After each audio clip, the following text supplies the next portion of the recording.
Today's Editor's Note podcast is brought to you by Kang's Travel Agency. We'll get you there. As far as when in time, that could be an issue.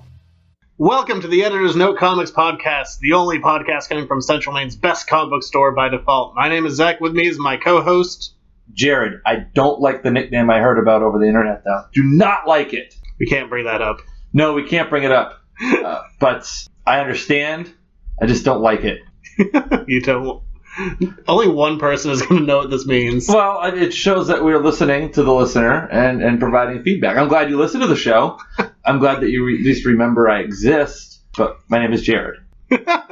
Remind them of your name. You got a nickname he wasn't a big fan of. It's and like normally, I think it'd be like as a guy like, oh, that's a great nickname. But the etymology of the nickname, not so much. Someone called him Footlong. Figure it out for yourselves. And it has nothing. No, it has everything to do with a sandwich shop. Off of that awkward note, Yeah. as we do each and every week, let's get into the news.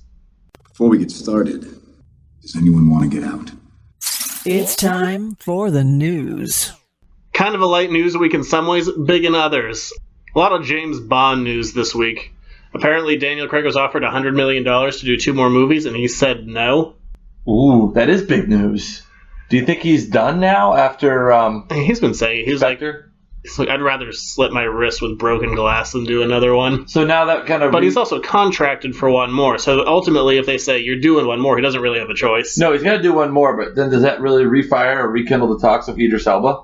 The names that have been floated around were Tom Hiddleston and Jamie Bell. Seem to be the 2 biggies. I don't know if Tom Hiddleston really has that Bond look, though. He's suave. See that man in the tux? Yeah, I get that he's suave, but he just doesn't seem Bondish. It'd be a different Bond. It can go away from like the weird, compact, tiny, muscly Batman who looks like a sack of rocks. Favorite Bond? I guess Connery. Maybe you guess Connery. Of course it's Connery. But second favorite? Boy, I don't know. That's a hard question, isn't it? I know this is going to garner me some unwanted hate. I'm actually going to go out there and I'll just say, I won't give a placement, but Pierce Brosnan's in the top 3. He's fine as an actor. He just got bad movies. It's not his fault. Yeah, no, I like him as Bond. He kind of had that suave, but also like the dry humor. I love the dry humor. I mean, Daniel Craig may round up my top 3. I know that the Timothy Dalton fans may come knocking on my door, but you don't know where I live. Just, go and complain to Zach, and I'll hear about it. The other thing that's been floated around is maybe doing a female Bond, like doing a Jane Bond. Ooh. And names like Emily Blunt or Gillian Anderson from the X-Files. Ooh, okay. I can get behind that. Here's the question, though. It doesn't need to be a franchise movie. I'm all for having a female-led movie, but have it be its own thing. See, here's where my question comes in, because the new Ghostbusters is getting a ton of flack right now. Yeah. Do you think that people with Bond see that and are like, I mean, I'm all for equity, but I think the character James Bond is the character James Bond. I have no problem with like a female lead in a spy movie. Absolutely not. You complained about a Black Widow movie like 2 weeks ago. Did I? You did. I complained about Black Widow? I said there could be a solo movie. Like, no! In retrospect, more Scarlett Johansson is not a bad thing. Speaking of Ghostbusters, Dan Aykroyd came out earlier today. He's like, I saw the movie with a test audience. There's more laughs, there's more scare, plus it has Bill Murray. It's going to be a great movie. This means nothing. You partially own Ghostbusters. You will get more money based on its success. Your stamp of approval means nothing. He created Ghostbusters with Harold Ramis because they had an interest. He had an interest in the genre. He wanted to throw in some comedy, and it thought it would inspire a generation of moviegoers to go to the movies and enjoy a story. That's, I think, the angle he's taking here. He's also a crazy man that thinks that aliens are out there watching us. Well, he did raise a cult. Yeah, he's a weird dude. Don't look too deep into Dan Aykroyd. Sad casting news. Jesse Eisenberg said that he's probably in Justice League. I liked him as Lex Luthor. I did not. Well, there's a lot of things that you're not happy about this week. No, last week I was very positive. This week I have nothing positive. You are negative. I am all about being positive this week. I'm in a great mood. I went out of my way to make a couple of positive statements later. Because when I was looking at all my notes, I'm like, I am not saying anything good this week. Just to give you an idea of what's coming on the podcast, here are some notes. Bad CG, easy manipulated, Oh, completely up their own ass. These are his notes from X-Men Apocalypse. I'm a journalist, if not a reporter. Wow.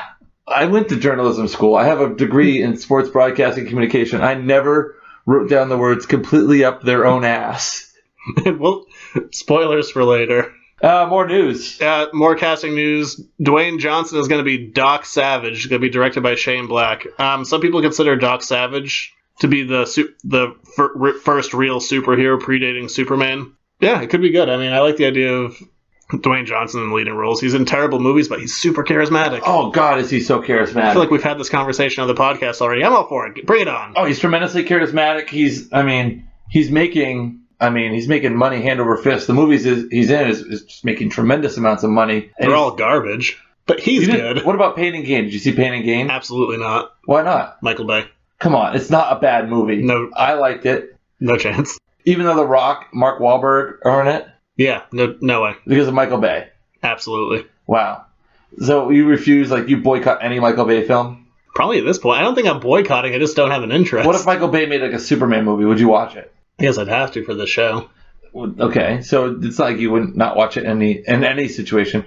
He's probably one of the top A-list people in entertainment right now. But no, I like him in a superhero role. I mean, and I think it fits kind of. I mean, when he was a wrestler, I mean, you look at the WWE, they're larger than life personalities. They're kind of like heroes of their own right. So I think it'll be a good fit. Doc Savage is a big dude. Are you looking up Doc Savage right now? I am. Okay. This is the first time you've dared Google anything well on the podcast. Oh yeah, I could definitely see The Rock playing that. Being that bronzed man. Just muscle on muscle. Yeah, it'll work. Then earlier today, the only other news I really have is Jeremy Irons came out and he basically said the Batman v Superman wasn't that great. It was confusing, it was overstuffed, and it took quite a kicking from the critics. Very British thing to say. It did, but you know what? It made a ton of money. It didn't make as much as projected. I mean, I was saying before the movie that'll make $1 billion without trying. Well, they tried and didn't. Well, but still, a lot of money. I would take, $700 million. They did do better than 800,000. 800,000. You take $8. I'm not without a price. And call it a good hour. Whoa. And that will do it for most of the news this week. You jotted down a Ghostbusters thing. That was the Dan Aykroyd thing. Oh, my bad. What did you think of the trailer on the big screen when you went to see Apocalypse? Same thing. Yeah, I'm still not really interested. I'll watch it when it comes out on Redbox. You're going to Redbox that? Yeah. You're already preemptively Redboxing? I mean, and sometimes reviews will come out, and if they're really good, and I might catch an interest in it. Jurassic World's a good example of that. I had no real interest in seeing it, but it blew up so hard. I'm like, I'm going to go check that movie out. If something similar happens, yeah. I'm not writing this movie off. I haven't seen it. I'm just not that interested. Not worth the $8 or the $12 or the $16 or whatever it is. No, and I mean, and I'm also someone, I go to the movies a fair amount, but the reality is I'd rather do it from my own home. Yeah, fair enough. At the end of the day, I'm here. You should put in a theater down here in the studio. When I go to the movie theaters, I have to wear pants that are real pants. When I'm here, elastic waists. I'm glad that you're wearing real shorts tonight. They are real shorts. They're not fake shorts. Makes me happy. So last week, I talked at length what I thought was going to be the big comic book news of the week. You were so wrong. Talked about DC Rebirth, fawning over it. I love it. Some people disagree. A lot of people are on board with it, but generally positive reviews. Yeah. DC was the second biggest comic book topic this week. Because Marvel came in and Mike dropped everybody. So before I get into my side of it, and I have some things to say. Oh, yes, he does. What have you seen? What do you think? To break the news, I guess, Captain America reveals he's always been a part of Hydra. Yep. I don't know what to think of it, to be honest. Stan Lee thought it was really interesting.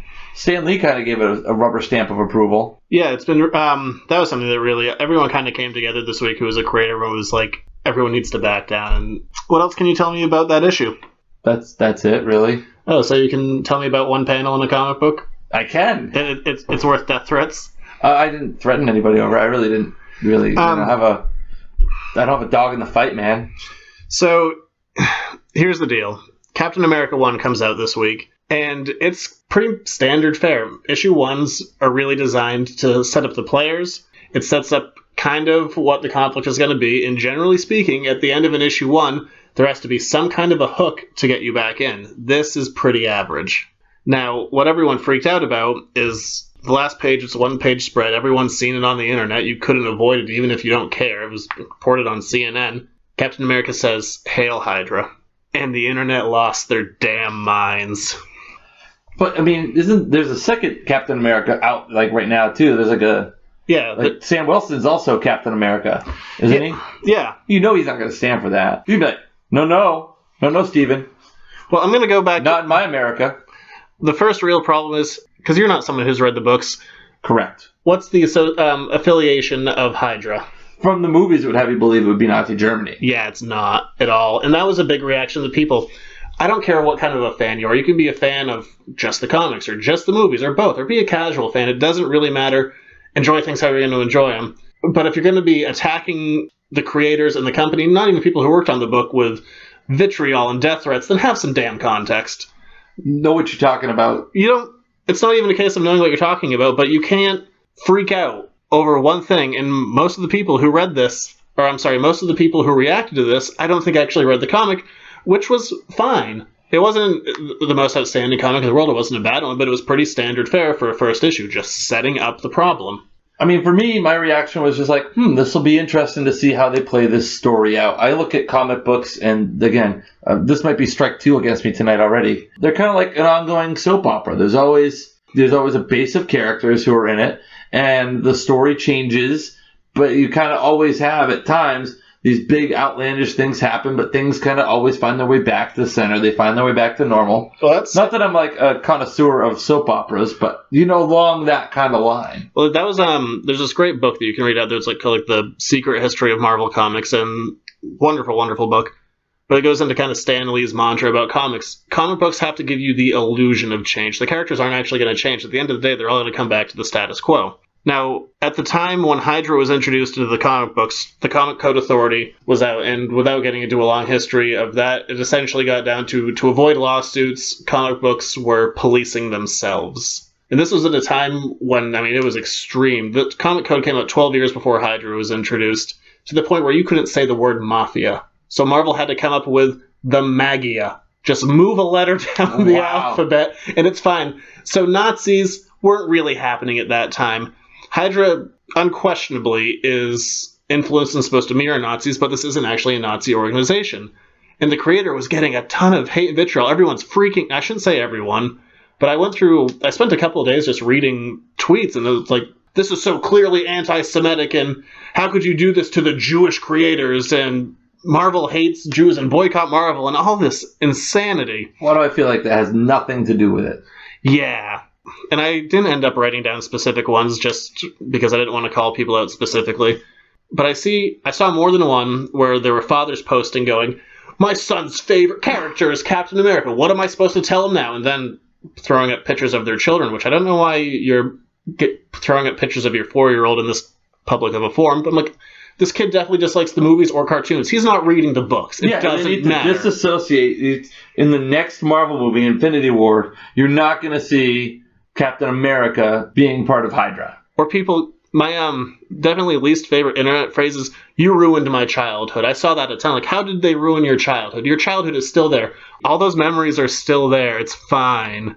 And it's issue 1. It's not your Captain America anymore. I'm going to get into that. But I saw ones about people like, my grandparents were Holocaust survivors, and this is like spitting on their graves. Like, I got news for you. If your parents were Holocaust survivors, they had bigger things to deal with than a damn comic book. It doesn't matter. And I saw there's people throwing up things online of they're burning this comic. Like, you know who else did book burning? Mm-hmm. I think that was in an Indiana Jones movie once. It was. But there were so many... many... to keep it a little light here. There were just a ton of death threats, and it was something that legitimately made me mad. It was just showing the people at their ugliest. I think the big key here is it's a comic book. Yeah, I love this stuff. I clearly love this stuff. And at this point, I think I have a little bit more of a dog in this race because I literally put my livelihood on the line for this stuff. And it's fine. It doesn't matter. It's not a permanent character change, and a character change isn't always a bad thing. I think that if this is the indignation you have about a comic book character, about a fictional character having this story arc or saying this thing, where is the same indignation about all the other real problems we have in society? And one of the things about this is the end of this book, and when I read it, because I kind of said it, I just thought it was kind of standard fare for an issue 1, but I started thinking about it and how much I found it just pleasantly surprising. This wasn't announced ahead of time. They didn't say that there was a big twist coming in Captain America, anything like that. And so often, you see it with movies, television, and comic books are just as bad in the Defender. Big events get hyped to death. A good example of this is Wolverine died back in 2014, and they counted the months down. Like 3 months to die, 2 months to die, 1 month to die. This is the death issue by the death issue. Do you know how much of an impact that had when I was reading it? None. Like, nothing. But, I mean, this came out of nowhere. It was a genuine surprise. How rare is that in this day and age of spoilers and press releases, all of this? It was a surprise. Be happy about that. And those of you who are losing your minds and are getting all pissed off about it, guess what? You're doing exactly what the writers wanted you to do. I don't think he wants death threats. Well, not death threats, but I mean, you know that these people who are so pissed off about this are going to go out and buy number 2. What makes good drama is things not happening exactly the same. Captain America's been around for 75 years. The character wouldn't have survived for 75 years if they just told the exact same story over and over again. This is how drama works. It's this kind of idea of a la carte storytelling. Something happens, and a lot of people didn't read this, I guarantee, and freaked out and said, you have to change this. That's not how entertainment works. It's not a choose-your-own adventure. No, and if it's entertainment, and it's about getting people talking. I meant to be more level-headed during this. I got a little more yelly than I meant to. You are. You're kind of... You yourself are full of vitriol now. I know. I wanted to be a little more vitriol. The argument that I always love when reading tweets or hearing reactions or whatever, I think it didn't help that someone came into the store today and they were like, so which one do you think it was? Do you think it was dumb or bad? I'm like, there can be more choices. Yeah. That just shows narrow-mindedness. I think what you need to do is just let it play out. Let's see where it goes. And that's the whole thing. This is issue 1. This is literally one panel. I haven't heard anyone talk about another part of this issue. Wait for the entire arc. It will be fine. Everything will return to the status quo. If you're DC, you're like, oh, great, rebirth, and then this happens, you're like, oh, come on, what the hell, Marvel? I think my favorite thing was people tweeting out was going, he wouldn't do that. Like, guess what? He did. It's there on paper. He did it. You can't say that he wouldn't. You aren't the one in control. At the same time, you can't tell me straight face that you wouldn't. There are things in your life that you're like, I would never do that, but you would do it in the right situation. Or the wrong one. Or the wrong one. Or, if circumstances compiled. It's entertainment. Be entertained by it. See where it goes. I mean, there's the same thing. James Earl Jones, when he was voice acting for Darth Vader, and he had to read the line, Luke, I am your father. James Earl Jones was like, this is a lie. I want to see where this lie is going. I want to see this play out. He could have been like, oh, no, that's bullshit, George. He ain't his father. Nuh-uh. Well, and the other side of it, no. People are coming out and saying, well, Marvel said he's been a Hydra agent forever. Guess what? Companies lie when stuff like this happens. We can go back. Let's go take a trip back to the 90s. Superman dies. How long did that last? 6 months. They're like, no, he's dead forever. Let's go... but then you got the multiple Supermans. It was only 6 months. It wasn't that long. No. Or even go with a couple of years ago when Peter Parker died as Spider-Man. The writer Dan Slott went around and said, this is absolutely the truth. He is dead forever. We are only going to have this new Spider-Man. And then he came out later on after, guess what? Peter Parker came back. He goes, the hardest thing, looking kids in the eye who are wearing Spider-Man costumes, be like, hey, guess what? Your favorite character is dead forever. And I had to keep that lie up. This happens all the time. A few years prior, Bruce Wayne dies. Dick Grayson becomes Batman. Like, this is definitely it forever. Since that time, Dick's been Batman, Gordon's been Batman, and also Bruce a couple times in there. He's been Batman. Companies will lie about this for the sake of the story. It's not even lying. It's just not telling you the ending. You're being told a story. Enjoy the story. Go on the ride. See what happens. If this is bad at the end of this arc or whatever this full story is going to be, fine. Be mad at that, but be mad at it for what it is. Be like going into a movie, watching it for 5 minutes and going, this is the worst movie ever. I'm going to kill you. I feel like you told me that's how you felt about Apocalypse. No, I felt bored about Apocalypse. I felt very bored. All right. I didn't feel the need to kill someone over it. I'm glad.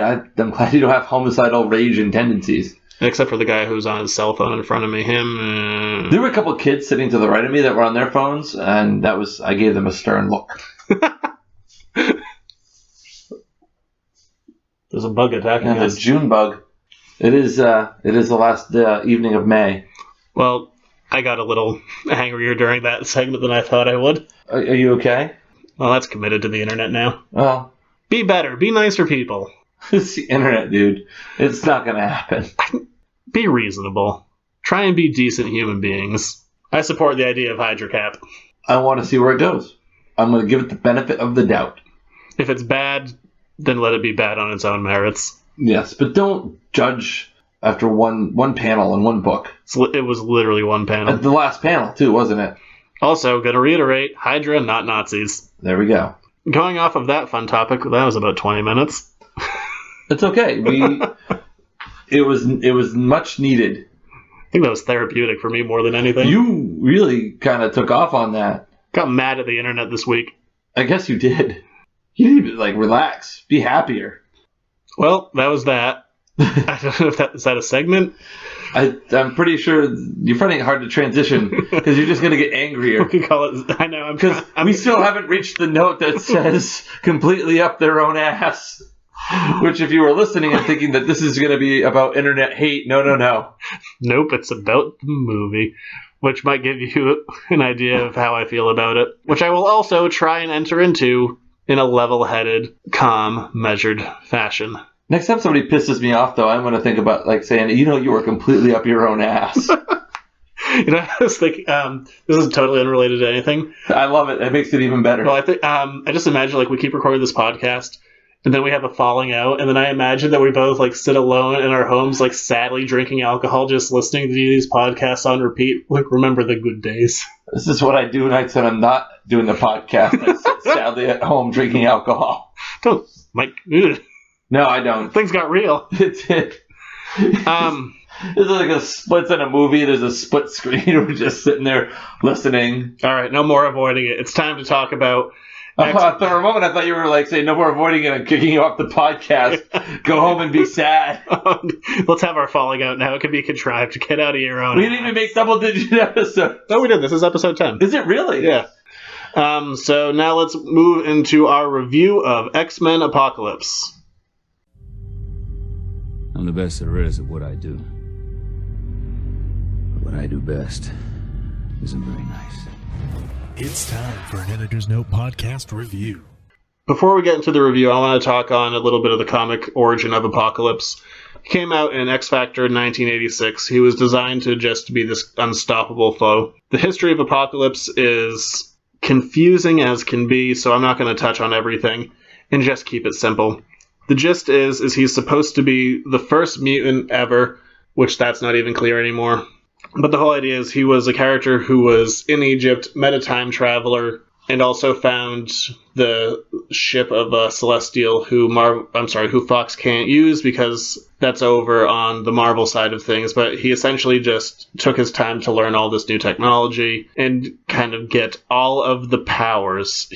That's part of the problem with Apocalypse is he has everything. The big one is he can control his atoms completely to the point of I can make a rocket out of my boots. Yeah, or I'm psychic, or I am psychic with technology, or I can levitate things with my mind, and it gets kind of crazy. And generally speaking, Apocalypse, like you saw in the movie, he has 4 horsemen. They didn't really get into the names, so you have death and pestilence and stuff like that. Well, it's the 4 horsemen. It's death, pestilence, famine, and war. Yeah, and they're referred to by those names in the book. They didn't really do that in the movie. But Apocalypse is he's designed to be one of the more unstoppable, probably the most unstoppable character on the X-Men side of things.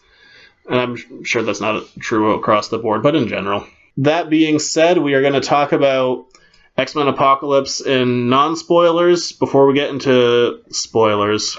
You are more positive on this movie than me. Why don't you start us off? I mean, I went in expecting an X-Men movie. I wasn't going in expecting Oscar award-winning cinematography or acting. I thought some of the effects were actually good. You said that you didn't like some of the effects, which you'll talk about. But I was entertained. I went to be entertained. I wasn't. Again, I approached these from a casual fan standpoint, not a diehard comic book fan standpoint. I thought it may have been a little long. Could have trimmed some of the fat off of the movie. You know, you have a phrase that you like when we watch movies. It's show, don't tell. I thought there was a little more tell than show at times. I thought there were a couple of really neat fights in the movie. I'm relatively positive on it. My issue with it, it's not the comic book side of it. It's that this movie, and here we go, here's the term. At this point, this franchise is completely up its own ass. It doesn't know how to break away from what it has been. The first X-Men movie comes out early 2000s, and they can't get away from that mentality. They're afraid to be fully a comic book movie. And at this point, they've gone around and they're so broken in the timeline that things get reused. They reuse a lot of the same dialogue. They reuse a lot of the same shots. And there's some plot points, which we'll get into later. One of them, this is our third time seeing it. They can't escape from their own mythology, and it bogs it down, and it doesn't feel like a series that's moving forward. Like, let's look at Civil War. Civil War was something, that series changed every single movie. It grew, it expanded, it tried something different. This franchise is treading water. If you want to look at any examples of comic book movie fatigue, go no further than this. I have the X-Men movies over there on my shelf. I was thinking about watching Days of Future Past. I went over, I looked at it, and it made me feel tired. I'm sick of seeing the same thing over and over. It's long? Just because this franchise, it's so dull. They even took a dig at themselves when they were coming out of the theater, and like the third one's always the worst. Yeah. They took a big dig at themselves. That's referred to as hanging a lantern. Just because you call attention to it doesn't make it okay. This is easily the worst of these three movies. Or maybe you want to say it's not the worst X-Men movie, boy is it not, but it's up there with one of the worst. I think they were talking about X3 more than that, the movie itself. And the Wolverine Origins movie. But after that, this one slides right in as just being kind of garbage. I don't know if it was garbage. I thought there was some good stuff in it. I just thought, it was probably a little too long. I can't remember what it clocked in at. It was over 2 hours. Yeah, it was like 2:20. Yeah, it was probably about 15 minutes too long. You can get it done. You can probably get that movie done in just over 2. I liked it on the big screen. I thought it had a big feel to it. There's some big moments, but there's also some stuff that's just like, you can tell now we are skewed off on a totally different timeline than we were in the original X-Men movies. But that's why it's even bad, because they had an opportunity to be different. Oh, they're different. They're tearing the world to shreds, dude. They're tearing it up. I mean, like I said, the CG was questionable. There's some of it that looks really bad. There's some stuff with the mansion at the end that looks really bad. Yeah. Going off the trailers, there's some of that stuff with the destruction where it looks terrible. The CG compositing for characters, because the end is clearly all on a soundstage, and it looks so bad. The characters that were composited and like, oh, are you walking on a green ramp? Is that what you're doing? Because I definitely can't tell that you're just standing on a green ramp. You definitely look like you're flying. I get that. I think it's almost fell at some points into the same traps that the prequels did for Star Wars, where it's a completely digital world and it just takes away from it. Whereas like Episode 7, it's practical, it's real, it's visceral, you can feel it. There were some things in this X-Men movie that just like, didn't have that natural feel to it. I will say I friggin' love the Quicksilver scenes though. And I said it before when we talked about Days of Future Past. Let's get this straight. I like the guy who's playing him. I think the way he plays the character is great. His wig, a lot better this time. It was a better wig. He got a haircut. He got a new wig. Well, I mean, but still, also this takes place, 10 years after Yes, and they all Days of Future Past. And they definitely look 20 years older than First Class. Well, as it should. No, they don't. They don't look a day older. Hey, But Quicksilver, he's so overpowered, and we can talk about it a little more in spoilers, but he's one of the many characters who forgets what his powers are just when it's convenient for the plot. I get that in a lot of movies, though. You can't hang it on this one film. I will call this film out for its flaws. I've never known you not to. I don't feel like people need to see this movie because you've already seen this movie. You've seen this movie done in every other X-Men movie, and you've seen it done better. See, I think it fits a formula. It has a formula that they work to what they feel is successful. I don't think it was the same as every X-Men movie ever. But I can see how there were some things that are similar, and we can dive into that. It's spoilers, but I don't know. I feel like you're compared to X-Men 2 when Magneto was going to kill all of the humans and just make it so the strong survived. Oh, like X-Men 1? Yeah, it's all... Ugh. But it's part of what they've developed as the story arc. There's a group of mutants who are counterculture who want to destroy all the humans because they're in fear for their safety. Who have no personality, screen time, or dialogue. This movie also suffers coming off of the back of Civil War because we just saw an ensemble movie handled masterfully. What about the scenes with Magneto when he's in Poland, when he's Henrik? I thought those were good. Yeah, Fassbender is good. He is a good actor. And those were some of the stronger parts. I like Fassbender as an actor. I was surprised that I thought he looked really generic in the promo stuff, but the kid who played Cyclops, I liked him a lot. I thought Cyclops was good. Which Okay, give you that. I don't know. I think that James McAvoy is starting to get a handle on Xavier, getting a handle on that character. Yeah, I thought he was fine. I don't think it was anything earth-shattering, but he was fine. No, but to be the character that Patrick Stewart returned to being iconic, but you have your own thoughts on Professor X and his uselessness. Yeah. It's not a spoiler if it happens in every movie, but they find yet again another way to remove him from the movie. See, I disagree that he was really removed from the movie. He became central, but again... They physically picked him up and took him out of the movie. Yeah, but they still followed him. It wasn't like in X2 where he's out completely. Where he was communicating with the whole world just like he was in this movie. With things we've seen before. That being said, I want to get into spoilers because... You've got... I'm sorry, this is an angry episode. I'm in a fine mood, personally. I'm not angry for what it's worth. That was just a lot of dumb that happened this week in this world. On the other hand, nice week at the store. Good week at the store? Yeah, it was actually really good for a Tuesday.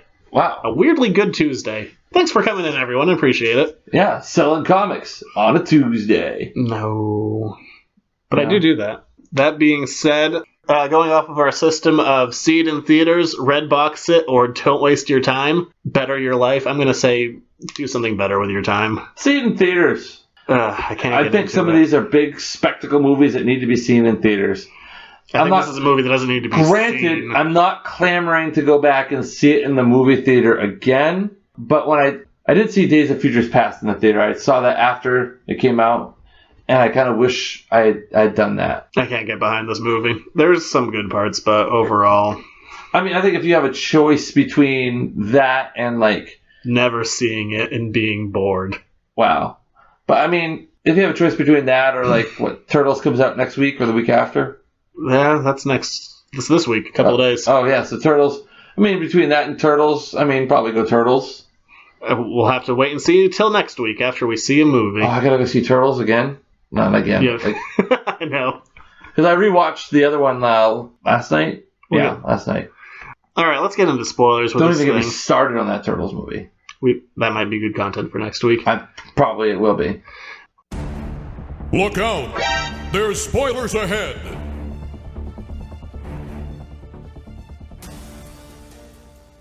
So the movie opens up, and we're in ancient Egypt.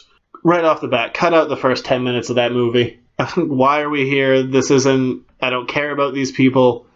This is kind of a waste. This is something... Exposition, Basil. You could have laid it out in about 3 sentences and saved us 10, 15 minutes. I think it gives Except you had to set it up because this script is so poorly written that they had to come up with a contrived reason for Xavier to lose his hair. No. I disagree.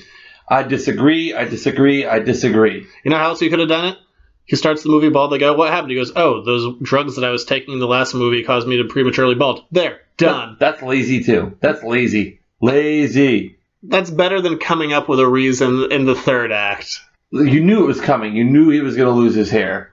So, again, this talks, to my point earlier, it's such a different timeline. So how did the other Charles lose his hair? Because you would think at this point, with all the destruction that happens at the end of this movie, that this would be a central thing for them. Don't even start trying to think about it because it will just hurt your head more. Or you could say he doesn't lose his hair. That would have been fine too. Just could have lost it at a later date. He could. Whatever. This was such a contrived, stupid plot point. This is a terrible script. And it's also poorly shot. The whole thing. I want you to find one positive thing to say. I thought the effects on Angel's wings before he became Archangel was pretty good. I liked those. That was really labored. I did like those a lot. I like that they made him a little more aggressive. I like him having like the little hook. You don't usually see that in the books. They usually have to make the metal to make him aggressive. So I thought that was a cool thing. Okay, give me one more positive.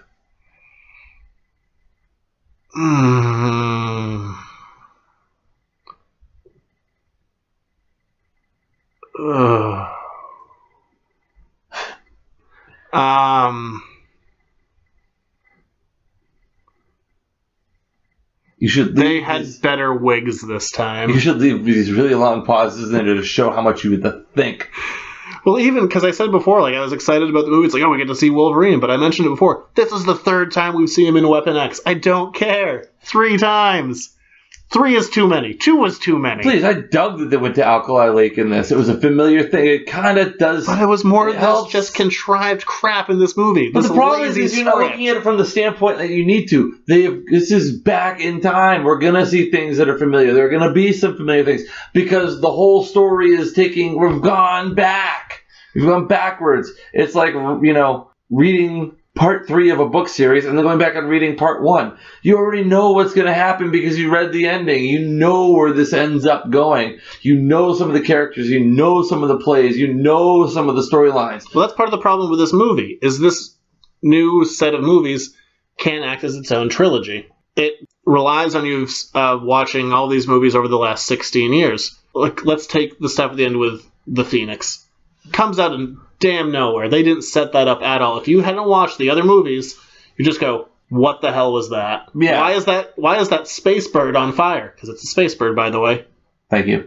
Random thing. See, this is where I think the Star Trek reboot got it right.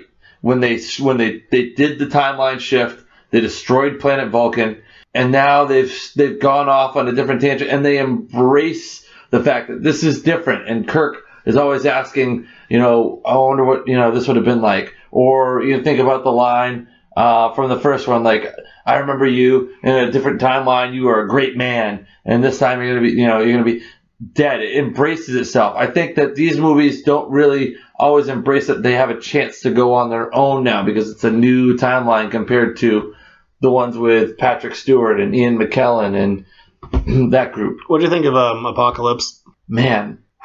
Yeah, try to put a positive spin on that. Let's cover one of the most charismatic actors under unconvincing 20 pounds of makeup and modulate his voice and just...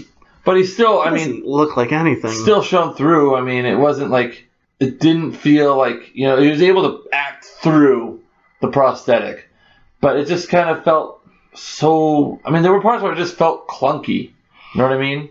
Where he's like, bring me to the strongest mutants. He's like, or the first 4 people I see. That's fine. Because they all had such personalities that shone through in that movie. Well-developed characters. Layers, I think.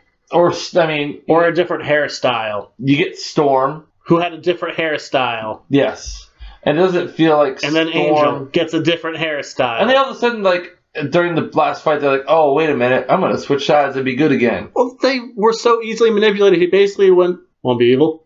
Yeah. Sounds pretty good. Here, feel my power. I like the thought of the Mutant Underground. Jennifer Lawrence, I like her as Mystique. But, I mean, Mystique's got to get some direction with her character here. I feel like she's like, am I good? Am I bad? Am I good? Am I bad? She's in such conflict. And this stuff has been hashed out over 2 movies. And it's not... I mean, in the end, when they end up in the danger room... Yeah, I also like to note that I called that as being like the last shots of the movie. When they're in the danger room? Yeah, I'm like, gee, they're actually in costume for a change. I wonder what will happen. Is this the end of the movie? It is. Of 2 hours and 21 minutes, you liked all of about 1 minute. I said it earlier in the non-spoiler part, but I really liked Magneto in this. I really like how they explore the character of Eric. He's able to go, be in exile. He just wants peace. And I liked those scenes, for the most part, when he was off by himself. And I think he's a really strong actor. I think he does really well with the role. I do like his performance. That being said, this is a podcast I try not to curse on. That was one I almost slipped up on. Forget that ending. It's as close as because on a dime, he turns, he's like, I didn't betray you. I betrayed them. And this is after he has been... So Magneto's powers gets upped, and he's literally destroying the entire world. Millions of people have died. Millions. There's no way around that. And Charles is okay with this. Yeah, and at the end, and you hear this little thing on the news clip, they're like, the guy who also killed the president helped stop all of this terror. And that's supposed to make it okay. And then he leaves, and they're the best of friends again. And they're like, won't you stay, old friend? He's like, no, I have to go. Like, he just killed so many people. This isn't okay. Because he floated some beams towards your house. Which made an X, by the way. Oh, my God.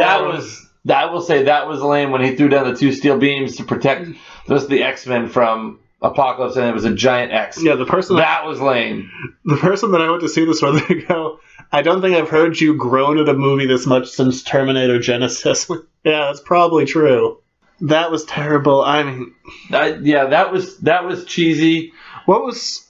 I like the fight between Charles and Apocalypse in like the other plane. I didn't, because that was a movie not committing to Apocalypse. Because one of his powers is also manipulation of his size. They wouldn't own it enough to do it in the movie. They had to do it on a different plane of existence. Yes, but I liked that. I mean, yes, kind of the Charles gets swept away. I like how Cyclops kind of comes into play, makes something happen. He doesn't really do it. He just stands there. He's like, I'm going to stare at you. I love when he doesn't do anything. He's going to keep staring. There's some good humor, though, when he burns down the tree. Yeah, there were some fine beats. But he was, during that scene at the end, we see Apocalypse earlier in the movie. There's some guys around him. He snaps their neck with some sand. He kind of forgets about the whole ability, and he kills that entire factory like nothing. And all these people are around him who inherently shouldn't be any stronger than the people he killed. He just doesn't kill them. He should just kill them. He's one that forgets his powers. Quicksilver. So his scene, we see him come up to, like, he just happens to be there. He's moved so fast he's able to save everyone, like, faster than anything. And then a minute after it ends, he gets taken out by something that's going the speed of sound. Yeah. Which he should, and the way they've shown him is that he sees everything in that accelerated manner. He should have turned and gone like, that's weird, and just moved everyone to the side. I get that, but they gotta get to Alkali Lake. Or even Nightcrawler, who's just randomly forgets when he can teleport and what he can do. Did you like the Wolverine stuff? No, because it was just more contrived crap. It didn't need to be there. If there was a more natural way of getting him in there, I would have, but ultimately, no. Yeah, I mean, I thought he kind of like, when he broke out, he looked kind of like homeless Wolverine. Yeah, and that, oh god, I'm having like flashbacks, and that bad dialogue, like, boy, I hope we never see him again. Shut up. He slaughtered a whole bunch of people. Shut the hell up. He killed everyone in that base. Yeah, but that's... He killed them dead. D-E-D, dead. How many E's were in there? I won. I was doing it for effect. Okay. That's like when Homer's like, I'm so smart, SMRT. I mean, SMART. Exactly. Simpsons, Paul. There are moments. The only moments that shine through, really, for me, were Fassbender. I mean, we haven't even talked about all the characters of this movie, mostly because there's nothing to talk about. See, I liked some of, like, you could see the development of the school. You can see Charles taking some of these early X-Men under his wing, and how he operates the school and how he, wants to help them. I get that. I like that. I thought that was kind of cool to see that side. I loved, and I know you probably hated it, the end. And I knew it was coming, and maybe this is why you probably don't like it. Excuse me, but you probably know where we're going. It was beat for beat the same exact exchange between Ian McKellen and Patrick Stewart. Yeah, I hated that. Yeah, where he says, does it ever keep you up at night? But you could see, like, because this movie isn't original. This movie is a rehash of not even great movies, of better movies. Episode 7 was a rehash of Episode 4, and you loved it. They didn't reuse dialogue. They didn't reuse shots. They reused the story arc. It was the same movie, essentially. I'm not saying I didn't like it. I loved it. It's in my top 3. Yeah, but don't go criticizing this and love Episode 7 when it's essentially beat for beat Episode 4. That wasn't just a copy and paste job. I mean, that was definitely influenced and inspired, but they didn't copy identical shots, copy costumes, copy everything.